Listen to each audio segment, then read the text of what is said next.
एकदम full black. हाँ ओ भाई सही है सही है। You know what is the most fun part of being a content creator, যে আপনি আপনার জীবনের সাথে ঘটে যাওয়া সব কিছুই কন্টেন্টে রূপান্তর করতে পারবেন, ইভেন আপনার অপমানও। তো আজকে আজগুবি আলাপের এপিসোড 4-এ রিসেন্টলি আমার জীবনে ঘটে যাওয়া সব থেকে এম্বারেসিং মোমেন্টের রিভিউ হতে যাচ্ছে। তো চলুন শুরু করা যাক। তো কিছুদিন আগে আমি ভর্তি হতে গিয়েছিলাম পাবনা টেক্সটাইল ইঞ্জিনিয়ারিং কলেজে। সেখানে আমি ইনশাল্লাহ ইঞ্জিনিয়ারিং পড়ব। তো যদিও আমার সিভিল ইঞ্জিনিয়ারিং এবং ট্রিপল ইঞ্জিনিয়ারিংয়ে চান্স হয়েছিল, কিন্তু টেক্সটাইলের প্রতি একটু প্যাশনই বলতে পারেন, অথবা আমার ইচ্ছাতেই আমি টেক্সটাইলের দিকে আসলাম। বুটেক্স অ্যাফিলিয়েটেড 8টা কলেজের ভিতরে পাবনা টেক্সটাইল ইঞ্জিনিয়ারিং কলেজ অন্যতম একটি। তো সেখানেই চান্স পাওয়ার পরে ভর্তি হতে গিয়েছিলাম কিছুদিন পূর্বে। আমার বাসা সেখান থেকে খুব একটা দূরে না, তাই আমি সকালবেলা আমার বাবার সাথে রওনা হলাম এবং কলেজে ঘণ্টাখানেকের মধ্যেই পৌঁছানোর পরে ভর্তি কার্যক্রম সম্পন্ন করলাম। এখন যেহেতু একটু দূরের জায়গায় গিয়েছি, নতুন একটা জায়গায় গিয়েছি, তো একটু ঘোরাঘুরি করলাম। দেন একটু নাস্তা করার জন্য আমরা একটি রেস্টুরেন্টে গেলাম। রেস্টুরেন্ট বলবো না ঠিক, আসলে এটি এক ধরনের রাস্তার পাশের ঢাবাই ছিল, যেটা নতুন হওয়ার পরে হয়তো এটাকে রেস্টুরেন্ট বলা যাবে। তো আমি এবং আমার বাবা সেখানে গেলাম, বসলাম, কিছু খাওয়া দাওয়া করলাম।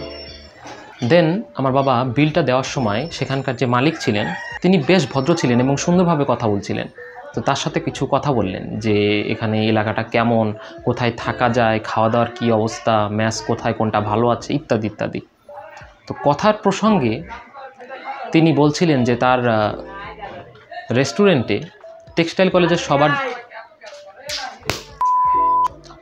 টেক্সটাইল ইঞ্জিনিয়ারিং কলেজের সবার জন্যই বিশেষ ছাড় আছে। তো কারণ জিজ্ঞেস করাতেই তিনি যা বললেন তা আসলেও একটু অবাক করার মতোই, বিশেষ করে এমন পরিস্থিতিতে যখন আমি সবে মাত্র টেক্সটাইল ইঞ্জিনিয়ারিং কলেজে ভর্তি হয়েছি। তিনি বললেন যে আমি নিজেও টেক্সটাইলের স্টুডেন্ট, এখন আর চাকরি ভাল লাগছিল না, তাই ব্যবসায় চলে আসলাম। First of all respect to everyone, ব্যবসা খুবই ভালো জিনিস, আমারও ইচ্ছা আছে ভবিষ্যতে এরকম কোনো একটা ব্যবসা করার। অ্যান্ড অবভিয়াসলি চাকরির থেকে ব্যবসায় প্রফিট একটু বেশিই হবে। কিন্তু আপনি যদি একটু চিন্তা করে দেখেন যে সবে মাত্র আপনি একটা জায়গায় ভর্তি হলেন এবং তার কিছুক্ষণ পরে আপনি জানতে পারলেন যে এইখানে পড়ে স্টুডেন্টরা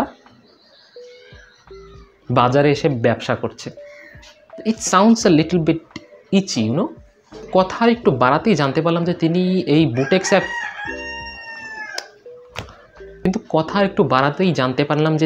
বুটেক্স অ্যাফিলিয়েটেড 8টা সরকারি কলেজে পড়েননি, তিনি ঢাকাতে কোনো একটা ইনস্টিটিউট থেকে পড়াশোনা করেছেন।